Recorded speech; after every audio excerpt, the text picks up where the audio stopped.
Acum am întors de la Kaufland și am întins aici produsele pentru a face un haul alimentar. Cam ce am cumpărat eu pentru Crăciunul acesta și zic să începem din partea stângă. Aș vrea să fac un platou tradițional, așa că am luat telemea de vacă, un carton de 30 de ouă pentru prăjituri.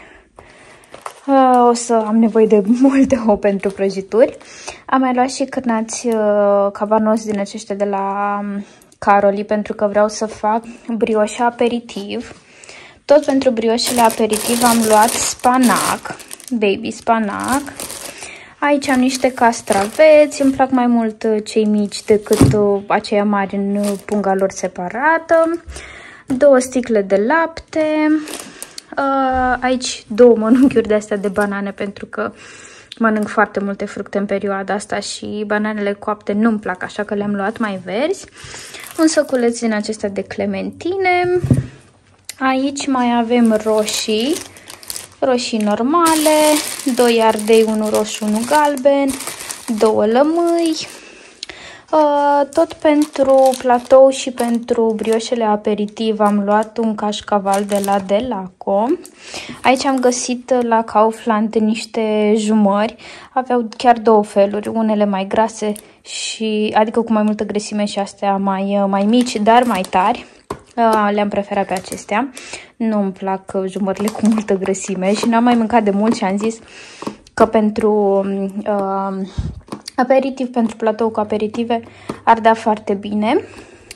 Mai am aici un sos de maioneză și unul de ketchup, smântână, mâncarea pisicilor, bineînțeles că și ele trebuie să mănânce. Am aici cartofi pentru că vreau să fac salată de biof. Morcov mai aveam, chiar am foarte mult morcov, dar cartofi nu mai aveam. Am luat și câteva sărățele. Am luat 2 pungi mici de alune cu sare și aici niște spirale cu brânză, niște tortiți. Dulce nu am luat pentru că o să fac eu, așa că am zis totuși să avem și ceva sărat. Am mai luat aici un cotlet de porc și vreau să fac pomana porcului din el.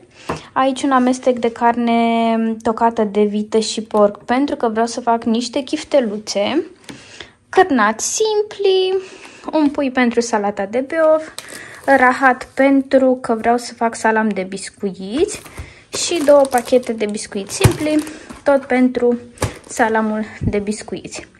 Cam acestea au fost cumpărăturile. Probabil că când ne apropiem mai mult de Crăciun o să cumpăr și ceva de băut, un suc. Și cam atât.